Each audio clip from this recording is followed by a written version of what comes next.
अस्सलाम वालेकुम जी। आज का लेक्चर हमारे पास है relation between Lagrange and Poisson bracket.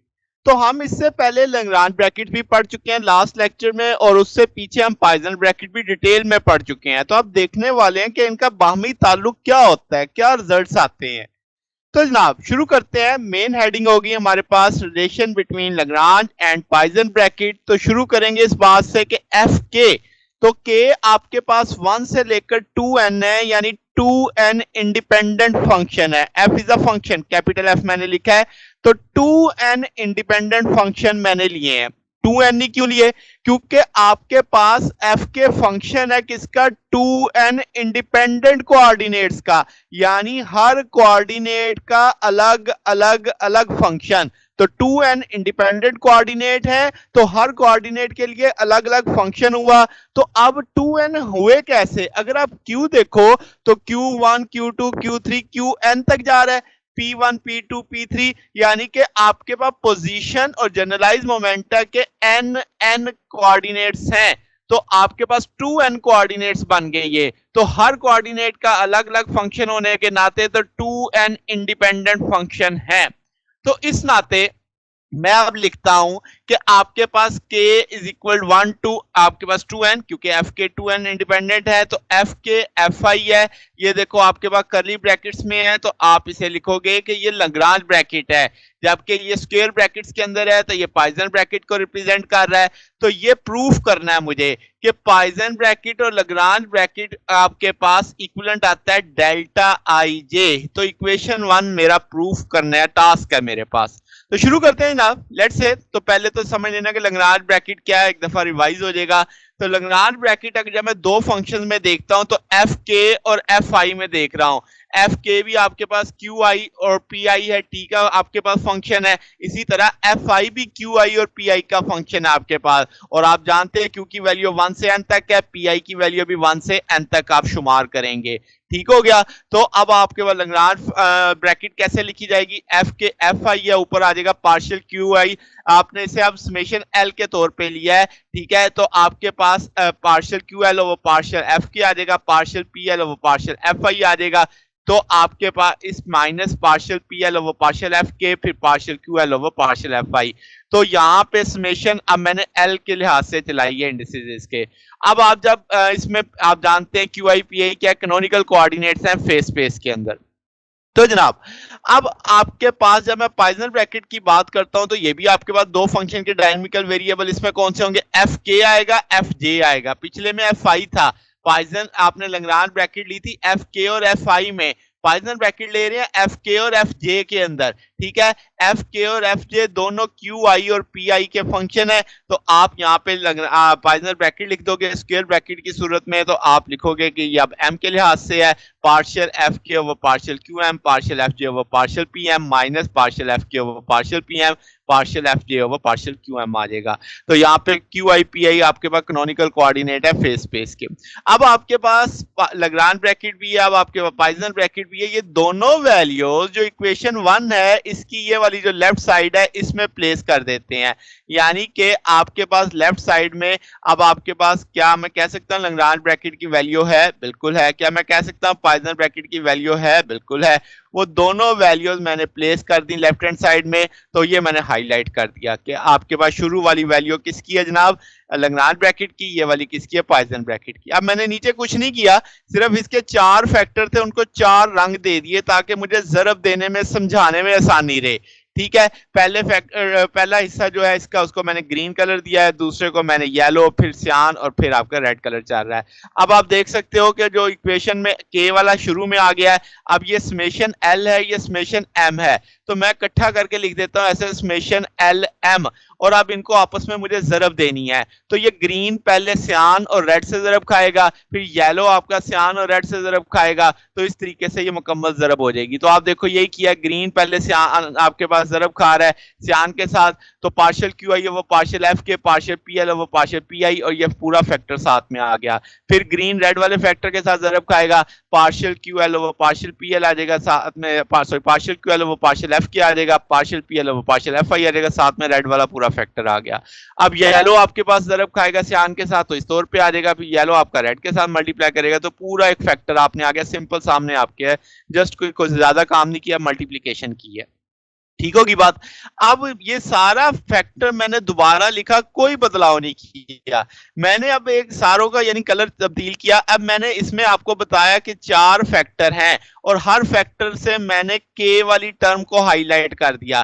पहले फैक्टर में भी आपको 2 के वाली टर्म्स नजर आ रही हैं, अगले में भी 2 के वाली टर्म्स नजर आ रही हैं, उससे अगले में भी 2 के वाली टर्म्स नजर आ रही हैं, और इधर मैंने इसको भी आपके पास रेड कलर दे दिया है। अब मैंने क्या करना है कि हर फैक्टर, चारों फैक्टरों में से के वाला अलग कर लेना है, और जो आपके पास रिमेनिंग है उनको एक अलग ब्रैकेट में, मल्टीपल होंगे जाहिर सी बात है, इधर भी इसी तरीके से के वाला अलग और बाकी अलग, के वाले अलग बाकी अलग, यानी रखना है इसी पैटर्न पे, बस थोड़ा सा उसको सेपरेट करके लिख लेना है ब्रैकेट की सूरत में। तो आप देखोगे रेड वाले के साथ रेड की समेशन आ जाएगी, बाकियों के साथ मैंने ब्लू वाली एल और एम की समेशन मेंशन कर दी। तो अब जरा तरतीब जरा देखो कैसे है कि यहां से आपके पास partial Q L over partial F K, partial F K over partial Q M, क्या मैंने इनको एक ब्रैकेट में कर दिया और इसके साथ रेड वाली ब्रैकेट आ गई आपके पास। ठीक है, अब इसी फैक्टर में से जो बच गया था partial P L over partial F आई, partial F J over partial Q PM, उनको एक जगह लिख दिया और उसके साथ वो ब्लू वाली ब्रैकेट आ गई। अब ये सीक्वेंस चलता जाएगा, यानी उससे सेकंड वन के अंदर भी आपने क्या करना है, जो partial Q over partial F K over partial PM को अलग कर लेना है, रेड वाली समेशन साथ में आ जाएगी क्योंकि उसमें के वाला फैक्टर चल रहा है, और रिमेनिंग वाली जिसमें एल और एम बचेगा, इन दोनों में से उनको अलग कर लिया। तो चारों हिस्सों में आपने ये सीक्वेंस कर लिया। उम्मीद आपको बड़ी आसानी से समझ आ रही होगी कि क्या किया जा रहा है। थर्ड पोर्शन में भी देखो कि partial P L over partial F K over partial Q M को अलग कर लिया है, रेड वाली समेशन उसके साथ लग गई क्योंकि के वाला फैक्टर इसमें है, और यहाँ पे आपके पास रिमेनिंग फैक्टर को इस तौर पे आपने लिख लिया। फोर्थ वन में भी यही मामला किया। अब जनाब आपने वही चीज रखी मगर थोड़ी सी अरेंजमेंट बदली है, यानी के वाली टर्म्स अलग कर ली हैं, एल एम वाली टर्म्स अलग कर ली हैं। अब जरा आप रेड वाले फैक्टर्स देखो तो ये कट सकते हैं आपस में, ये पार्शियल एफ के से कट जाएगा, ये पार्शियल एफ के से कट जाएगा। अगर के से कट जाता है बाकी तो के बचेगा ही नहीं, तो फिर समेशन का क्या किरदार, फिर समेशन नहीं लिखनी चाहिए। तो यही स्टेप मैंने अगले हिस्से में किया है कि अब मैंने रेड और रेड को काट दिया, यानी के से कट गया तो के वाली समेशन ही खत्म हो जाएगी। यहाँ पे के से कट गया, के की समेशन ही खत्म हो जाएगी, के से कट गया उसकी समेशन ही खत्म हो जाएगी। तो आपने देखा कि अगले स्टेप में जहां जहां रेड वाला फैक्टर था उसके साथ मैंने समेशन को उड़ा दिया। अब बाकी चीज लिख दी, यहाँ पे क्या बच गया, partial Q L over partial Q M वो मैंने लिख दिया, partial Q L over partial P M वो मैंने लिख दिया। तो आपके वही 4 फैक्टर अभी चल रहे हैं इस तौर पे।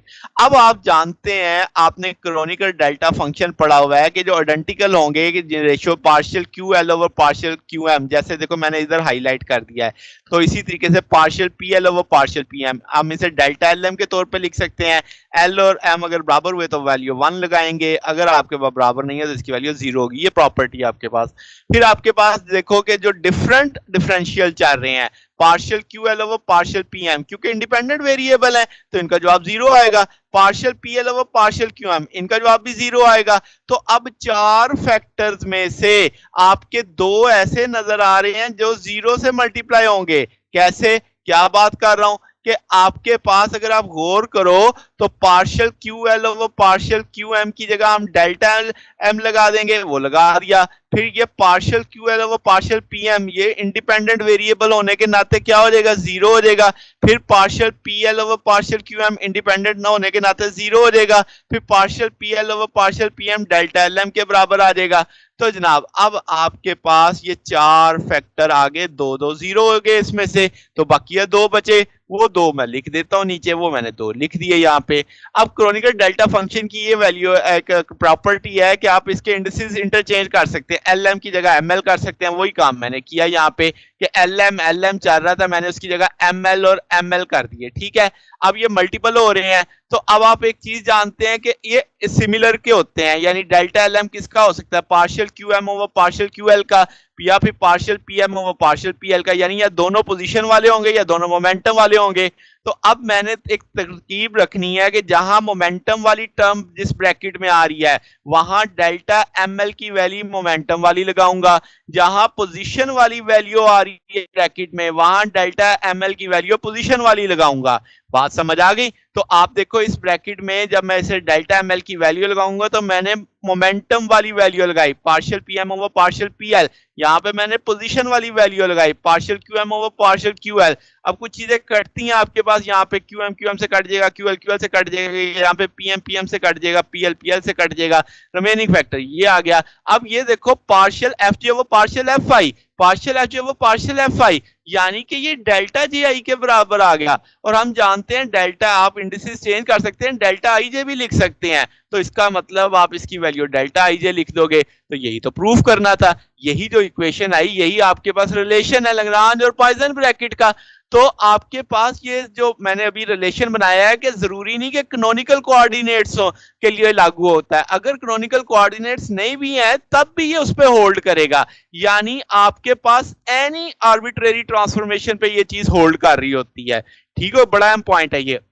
फिर एक तरीका और भी है, मुख्तलिफ बुक्स के अंदर इसे किया हुआ है मैट्रिसेस के मेथड से कि आप लैग्रांज और पॉइसन ब्रैकेट का रिलेशन देखते हैं तो जवाब तो यही आता है, मगर साथ में नेगेटिव साइन आ जाता है, वो इंडिसेस चेंज करने की वजह से वो नेगेटिव साइन मेंशन कर रहा होता है, साथ में कोई फर्क नहीं पड़ता उससे।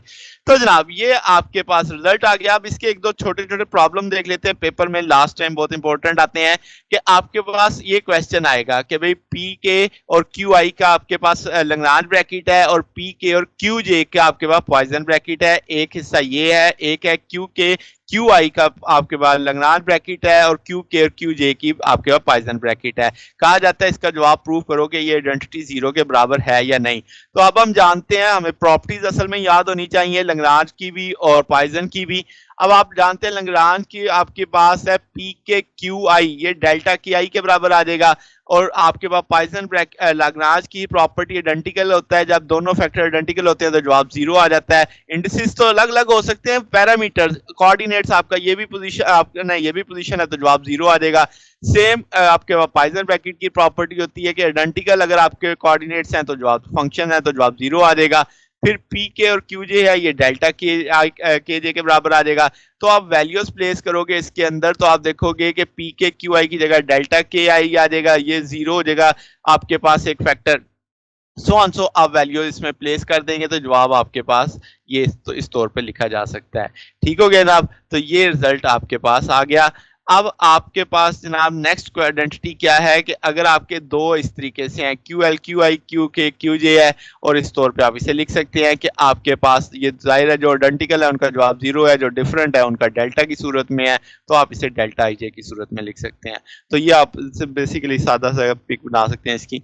तो इस तरीके से ये आइडेंटिटी प्रूफ हो जाती है। तो ये जनाब हमारा आज का टॉपिक था। मेन तो हमने वही देखा कि जो हमारा फंक्शन हमने प्रूव किया कि relation between Lagrange and Poisson bracket सादा सा है, इतना मुश्किल नहीं है, पेपर में आ जाता है। अगर आपको इसमें कोई डाउट हो, कोई बात पूछने वाली हो तो नीचे कमेंट्स में पूछ सकते हैं। वीडियो अच्छी लगी हो तो वीडियो को लाइक कीजिएगा, दोस्तों के साथ शेयर कीजिएगा, चैनल को भी सब्सक्राइब कर दीजिएगा। अब तक के लिए इतना ही, बाकी इंशाल्लाह फिर नेक्स्ट देखेंगे। ओके, अल्लाह हाफिज।